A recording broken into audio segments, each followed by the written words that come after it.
Welcome into the Voice of College Football for the best in discussion, debate, and analysis. We just took in a monumental historical win for the Ole Miss football program, downing Georgia 28-10. It's the highest ranked home win ever for the Ole Miss Rebels. Lane Kiffin, of course, has built a fine program.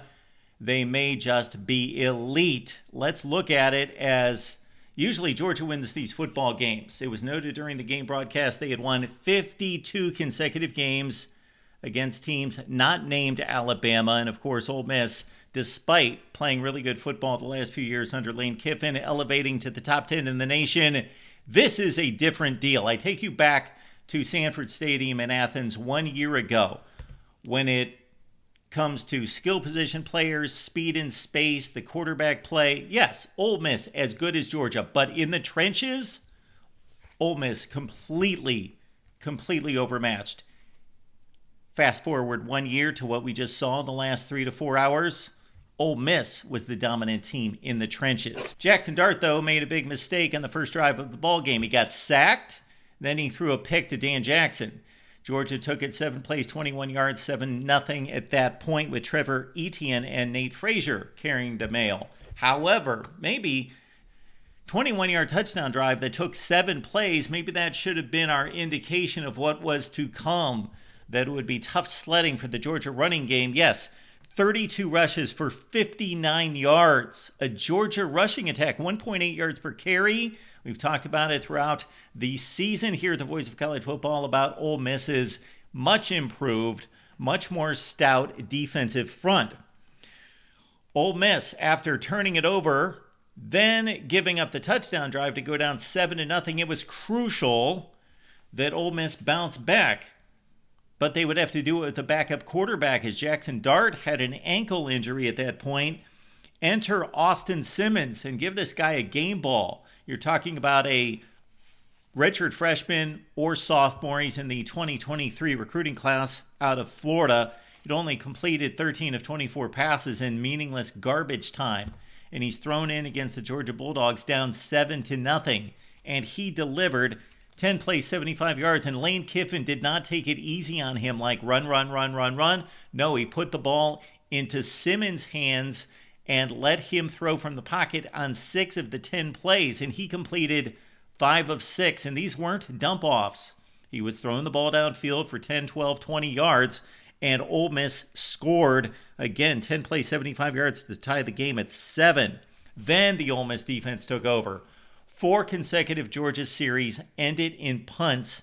22 Georgia plays for 53 yards at that point to close out the first half. Ole Miss led it at that point 13-7. 5 tackles for loss for the Rebels in the first half. 2 sacks. They finished with 5. They held Georgia to 20 yards rushing in the first half. Okay, it's a 13-7 ball game. Carson Beck comes out in the second half throwing darts all over the field and putting the ball on people.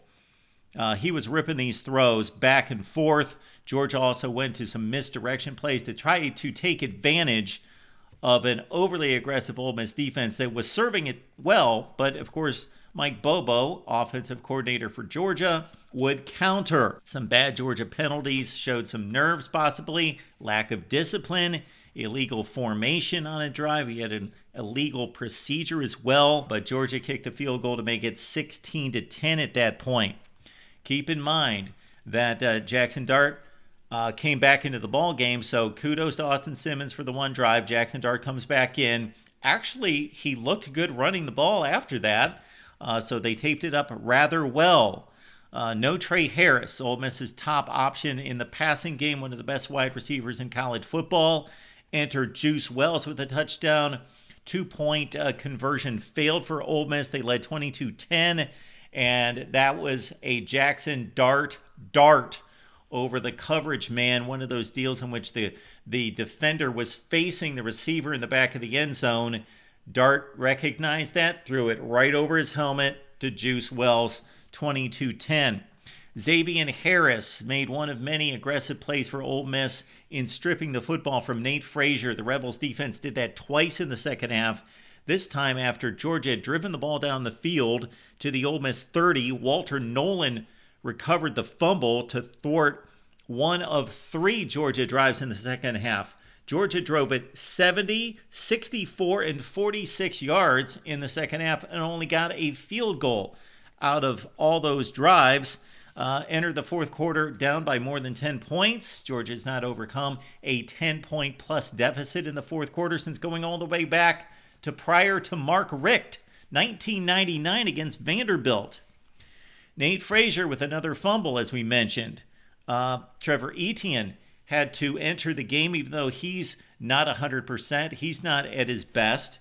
And again, the Ole Miss defense really wrapped up the Georgia running game and made life difficult on Carson Beck. And even when Carson Beck could get it downfield or had time to throw, the Ole Miss defensive line, as did the Georgia defensive line, to give them credit, played very well when they could not get to the quarterback in regards to deflecting passes, batting passes down at the line, causing the quarterback to throw into lanes that he didn't want to. Both defensive fronts did that rather well. Trey Washington had a face mask on another turnover possibility in which Cash Jones recovered the play for Georgia. This could have been disastrous at a time with 11 minutes left, in which it was a 12-point game, and Georgia, of course, needed the 2 touchdowns to win the game, and they fumbled on a Carson Beck sack.